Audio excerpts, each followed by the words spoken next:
नमस्कार, बड़ी खबर देख रहे हैं आप। मैं हूं आपके साथ प्रियंका तिवारी। आज की बड़ी खबरों को विस्तार से जानेंगे। आज जानेंगे केंद्रीय कैबिनेट की बैठक में क्या कुछ खास रहा। सीडब्ल्यूसी की जो बैठक आज पटना में हुई है उसमें क्या कुछ खास रहा।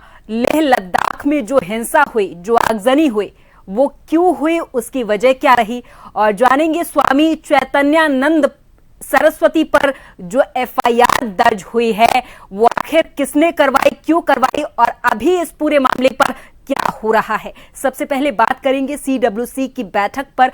आजादी के बाद पहली बार आज हुई है सीडब्ल्यूसी की बैठक। पटना में सीडब्ल्यूसी की बैठक हुई जिसमें मल्लिकार्जुन खड़गे, राहुल गांधी समेत कांग्रेस के कई सीनियर नेता मौजूद रहे। आज यानी कि 24 सितंबर को पटना में हुई है कांग्रेस वर्किंग कमेटी की बैठक। मीटिंग में कांग्रेस अध्यक्ष मल्लिकार्जुन खड़गे, राहुल गांधी समेत सीनियर लीडर मौजूद रहे। बैठक करीब 4.5 घंटे तक चली है। 51 लोगों ने बैठक को संबोधित किया था। मीटिंग में 2 प्रस्ताव पारित हुए हैं। एक राजनीतिक प्रस्ताव था, दूसरी बिहार की जनता से अपील थी। मीटिंग के बाद कांग्रेस नेताओं ने प्रेस कॉन्फ्रेंस की है। तेलंगाना में 2023 में सीडब्ल्यूसी की मीटिंग हुई और 2 महीने के अंदर कांग्रेस की सरकार बनी, ऐसा जयराम रमेश ने कहा। जयराम रमेश ने आगे कहा कि अब पटना में काउंटडाउन शुरू हो गया है। बिहार में गठबंधन की सरकार बनने वाली है। इधर सचिन पायलट ने कहा कि इस साल बिहार में बदलाव निश्चित है। सभी संवैधानिक संस्थाओं पर सरकार ने कब्जा कर लिया है। कांग्रेस बिहार में आजादी के बाद कांग्रेस वर्किंग कमेटी की ये पहली बैठक है। जानकारी के लिए बता दें कि इससे पहले ये बैठक 1912, 1922 और 1940 में हुई थी। मौलाना मजहरुल हक ने 1921 में 21 एकड़ जमीन दी थी जिस पर सदाकत आश्रम की स्थापना हुई थी। इतिहास के पन्नों में इसलिए सदाकत आश्रम का विशेष महत्व है क्योंकि यहां से आजादी की लड़ाई की रणनीति बनी थी। इसी आश्रम में महात्मा गांधी, राजेंद्र प्रसाद, जवाहरलाल नेहरू ने आजादी की लड़ाई की रूपरेखा तय की थी। और इस पूरी खबर पर हमारे साथ हमारे संवाददाता दशरथ अधिक जानकारी के साथ फोन लाइन पर जुड़ गए हैं। दशरथ, आज पटना में जो सीडब्ल्यूसी की बैठक हुई उसमें क्या कुछ महत्वपूर्ण रहा, क्योंकि कहा यह जा रहा है कि सीडब्ल्यूसी की ये जो बैठक है आजादी के बाद ये पहली बैठक हुई है और इस बैठक में 2 प्रस्ताव पारित हुए हैं। एक राजनीतिक प्रस्ताव था और दूसरा बिहार की जनता से अपील भी थी। दशरथ, देखिए, निश्चित तौर पे बड़े लंबे वक्त के बाद ये बैठक हुई और तकरीबन 4.5 घंटे ये बैठक चली थी।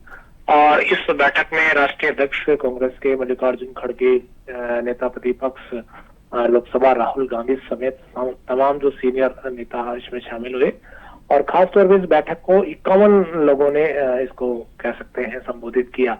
खासतौर पे बिहार के अंदर पार्टी अपने जड़े जमाने के लिए लगातार प्रयासरत है और इसी के मद्देनजर क्योंकि विधानसभा चुनाव बिहार में होने हैं तो वहां पर इस बैठक का आयोजन किया गया था।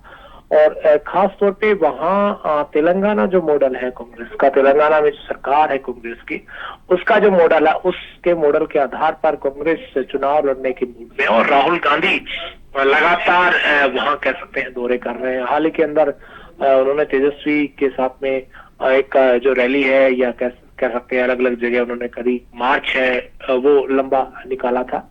तो अब चुनाव का समय तो निश्चित तौर पे राहुल गांधी ने आज खास तौर पे ओबीसी का, SC/ST का इशू ये लेकर उन्होंने बात की और उन्होंने कहा कि 50% का जो कैप है आरक्षण का उसको हम तोड़ देंगे जब हमारी सत्ता यहाँ पर आएगी। बहरहाल इसी के मद्देनजर उनकी तरफ से केंद्र को निशाने पर लिया गया और इसी GST को लेकर भी उन्होंने कहा कि GST जब मनमोहन सिंह सरकार लेकर आई थी उस वक्त बीजेपी ने विरोध किया। GST पहले सामान के जो दाम है वो दुगुने तिगुने किए गए और उसके बाद उनके कम किए गए। बहरहाल आगामी जो विधानसभा चुनाव है बिहार का, उसके मद्देनजर ये बैठक वहां पर हुई। 2 प्रमुख प्रस्ताव जिसमें एक बिहार की जनता से अपील, एक राजनीतिक जो प्रस्ताव था वो इसमें पारित किया गया। और राहुल गांधी का जो अभियान चल रहा है वोट चोर गद्दी छोड़ वाला उस अभियान को लेकर भी इस बैठक के अंदर चर्चा हुई। किसानों, बेरोजगारी, बाढ़ पीड़ितों को लेकर भी चर्चा हुई थी। तो खास तौर पे बिहार के अंदर कैसे मजबूत पकड़ पार्टी की बने और खोया हुआ जो जनाधार है लंबे वक्त से वहां से कह सकते हैं कांग्रेस काफी दूर। तो इस बार जो अलायंस कांग्रेस करने जा रही है आरजेडी के साथ में, तो उसमें भी कांग्रेस चाहती है कि जो ऐसी सीटें जहां पर मजबूत है वो सीटें उनको सीट शेयरिंग में मिले ताकि उनका और खास तौर पे बिहार में अभी कांग्रेस ने पत्ते नहीं खोले कि सीएम फेस कौन होगा, तेजस्वी होंगे या दूसरे होंगे, इसको लेकर कांग्रेस नहीं चाहती अभी तक कोई ऐलान हो। और जब वोट पड़ जाए उसके बाद रिजल्ट आए, अगर कांग्रेस के ज्यादा प्रत्याशी जीत जाते हैं तो फिर दूसरी कहानी वहां पर शुरू हो सकती है। इस तरह के कयास लगाए जा रहे हैं। तो पार्टी की मजबूती को लेकर इस बैठक के अंदर विस्तृत चर्चा हुई और साथ ही आरक्षण एक बड़ा मुद्दा अब वहां पर कांग्रेस हवा देने की कोशिश कर रही है कि वहां इसका फायदा कांग्रेस का हो। ठीक है, बहुत बहुत धन्यवाद दशरथ तमाम जानकारी के लिए। सीडब्ल्यूसी की बैठक आज हुई। आजादी के बाद पहली बार आज पटना में कांग्रेस वर्किंग कमेटी की बैठक हुई है।